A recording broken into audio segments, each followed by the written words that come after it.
Hi travelers, and welcome back to my channel. So today's video is going to be a know before you go type of video, and what I mean by that is every city, every state, every country, they all have these like unspoken things that maybe people don't talk about or maybe people don't know before they go, that if you guys did know, it might make your trip a little bit better and help you to understand that certain place. So I compiled a list of things that you need to know before you visit Gatlinburg, Tennessee, and today I'm going to share them with you.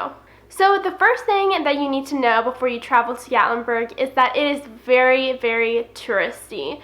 And what I mean by touristy is that there are a lot of stores, and these stores have just Gatlinburg things in it, like touristy t-shirts, touristy things like that. There's a lot of restaurants, which is fine, but those restaurants are like really touristy restaurants. There's also like mini golf and activities that you see in little touristy towns like that. So it is really touristy, and what that means is that there's going to be a lot of people there. So just know that before you go, because you need to plan to know that those things are going to happen. And with the touristy thing, knowing before you go about Pigeon Forge is also really important. So I stayed in Gatlinburg, which there's also an option to stay in Pigeon Forge, which is just a little bit further out from Gatlinburg and the Smoky Mountain National Park. But Pigeon Forge is extremely touristy. You would not catch me there in 1,000 years. Like, it's totally not for me. It is just basically a strip of road that has extremely touristy stores and things to do. And yeah, it's like, for me, it's not the place that I want to go, but just know that before you go, that you can stay in Pigeon Forge or Gatlinburg. But Pigeon Forge is like a million times more touristy and more jam-packed than Gatlinburg. So that's something definitely that you should know. And since we're talking about being tourists and having a lot of people here and there, I also want to talk about the traffic. It's not a whether you're going to hit traffic or not, it's when you're going to hit traffic or not, because Gatlinburg is the kind of street that you can go to, and it's kind of like Las Vegas, where people are out the window, they're looking at things, they're pointing at things, they're stopping for people that are using the crosswalk. So the traffic, it can be a little crazy. I really feel like it took us longer to drive down the strip than just walk down it. So definitely be aware of that if you're like running late or trying to catch something.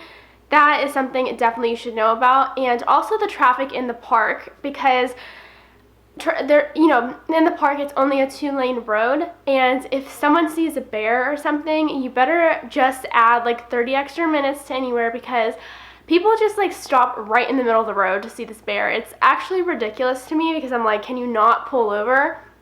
I don't know. You know how people are when they drive. It drives me crazy, but they stop right in the middle of the road, and they slow super slow so they can see this bear instead of getting out because they're lazy.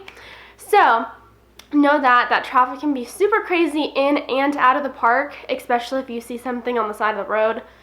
Just expect to add some more time. So because this place is a little more touristy than other places, expect to be spending a little bit more money. What I would do is just bring some extra cash. I didn't spend a bunch of money because I'm just balling on a budget and I don't need all those t-shirts. I didn't buy anything. But when it comes to food, I'm like one of those people that really likes food, and I like to try things, and I like sweets and stuff like that. So I spent my money on food. Just kind of build in a little bit more cash than what you'd usually spend on a normal trip. Another small thing I would suggest is just bringing a jacket, a small light jacket, because when you're down in Gatlinburg, it can be really warm during the summer. I actually had to put on my light jacket the day that we drove there, because the day that we drove up to Clingman's Dome, because the elevation is just really different, and you're gonna get cooler. You're up in the mountains, in the clouds, so just realize that you might not want to base it off of what the weather's like in Gatlinburg itself. And my last tip was actually a tip that somebody else gave me before I went, and that tip is to get up early. When you get up early, you're gonna have the whole town to yourself. First off, like, I was so surprised. Jamie and I got up Sunday morning at like 7:30 because we wanted to get up into the park. We wanted to eat breakfast and just get going with our day because we only had a few hours that day there.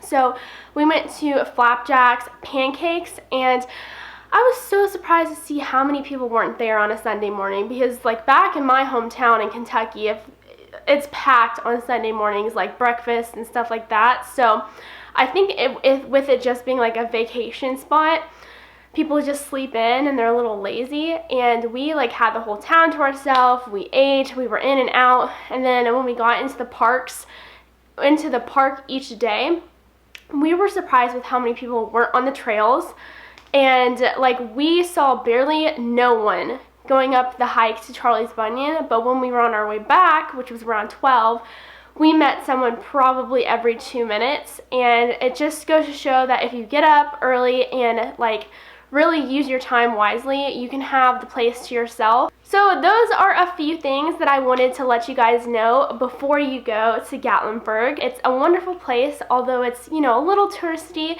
It's super fun. You can get away into the mountains and see wildlife, and it's a great base for a mountain trip. So I do highly suggest it, but these are just a couple things that I think you should know. And if you guys like this video, definitely give it a big thumbs up. And if you haven't already, go ahead and hit that subscribe button so we can be more friendly here on this channel and be friends. And I will see you guys in my next video. Bye, and happy travels.